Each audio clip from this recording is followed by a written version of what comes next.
Today we found something in the NBC News archives that has helped us a lot with our continued reporting on the BP oil disaster in the Gulf of Mexico. It's footage that has not been seen in 30 years. We restored it from the NBC News archives today. We think it may provide a key insight into what's already happened in the Gulf and what continues to happen there. That's coming up next. Plus, more Geek Week ahead, including me sort of panicking about being on a helicopter. That's coming up. Today in Alaska, crude oil production was all but stopped on the North Slope. Oil companies operating there were told to cut their production by more than 80% after thousands of barrels of crude oil spilled from the Trans-Alaska oil pipeline. The 800-mile Trans-Alaska oil pipeline, at least for right now, is shut down. That spill in Alaska is happening, of course, in the shadow of a much larger spill in the Gulf of Mexico. And actually, you know what, if it's okay with you guys, in the control room, I think we should probably just have me stop doing this now and let the gravitas white guy anchor do this part. Let's do that. In Alaska, the pipeline has been repaired. Oil is expected to flow again today.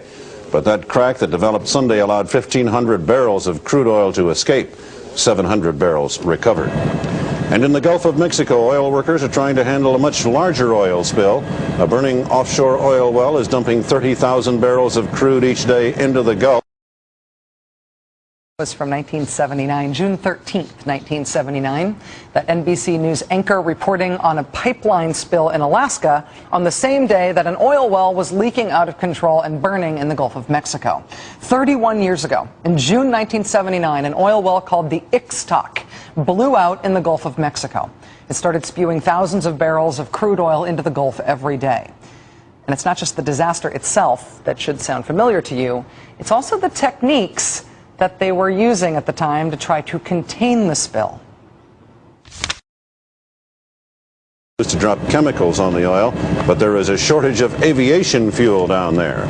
And workers are also putting up a mile-long boom. They're putting it into place. They're trying to contain the oil slick in the Gulf of Mexico.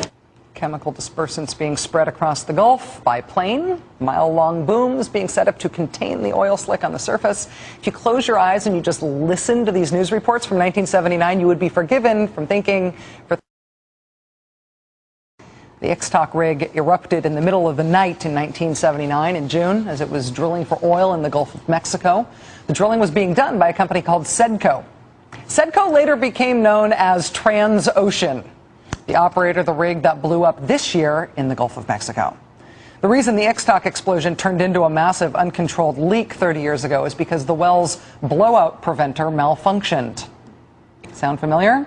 The blowout preventer failed to stop the Ixtoc leak, and what followed was an environmental disaster the likes of which the country had never seen before.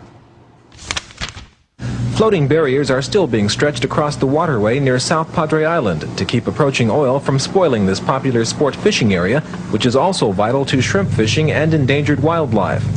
Oil skimming vessels are also being put into service to catch any patches of oil which may get through.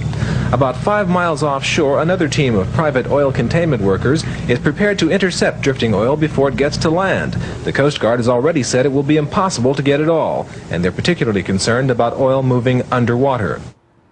Plumes of oil moving underwater. Oil containment teams, skimming vessels. Again, these are not badly colorized reports from the BP oil disaster in the Gulf right now. This is reporting from deja vu land, from essentially the same disaster in the Gulf of Mexico, but in 1979. The only thing missing back then was worries that the loop current would carry the oil out of the Gulf of Florida. Oh, wait. There is now a distinct possibility that oil spilling from that runaway Mexican well could spread as far as the Gulf Coast of Florida. That from an official of the EPA. The Ixtoc disaster in 1979 in the Gulf of Mexico went on for weeks.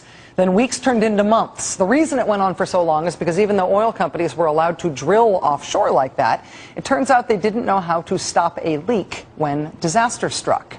Nothing they tried worked. In the Gulf of Mexico, rain and heavy seas are hampering efforts to cap a Mexican oil well it has been spilling since June 3rd, the worst spill in history. Workers are trying to put a giant cone over the well. Despite inclement weather, they may try again today.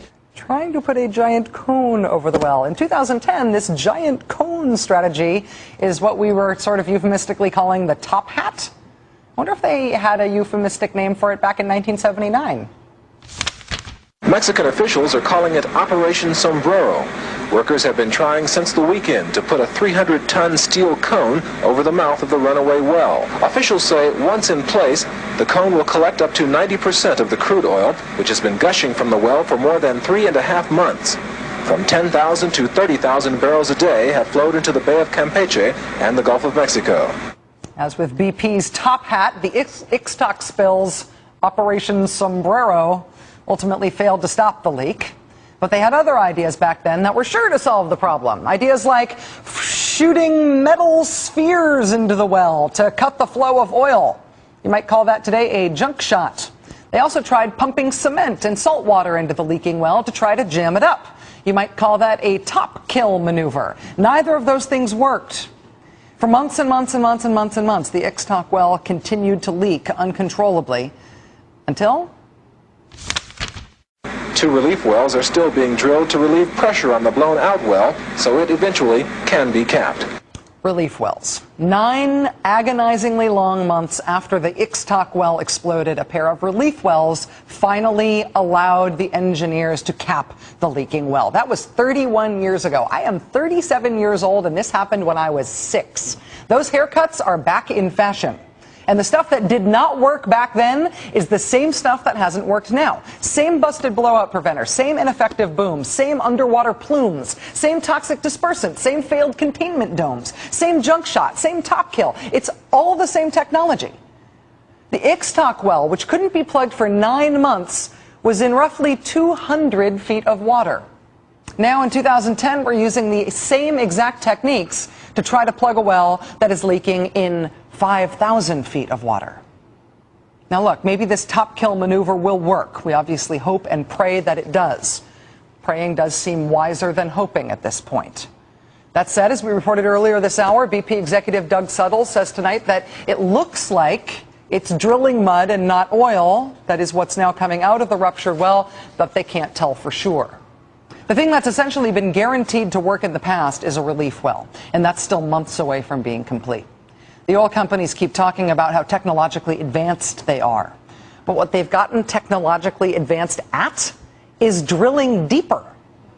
They haven't gotten any more advanced on how to deal with the risks attached to that. They haven't made any technological advances in the last 30 years when it comes to stopping a leak like this when it happens. All they've gotten better at is making the risks worse by putting these leaks further out of our reach. Wow, hey, congratulations. Now the thing you can't stop is a full mile underwater. That's all they've gotten better at. That and making themselves the most profitable industry the universe has ever seen, and I am not exaggerating. Officials say the oil could reach all the way to Florida as it continues to threaten the U.S. coast for months. William Monroe, NBC News, South Padre Island, Texas.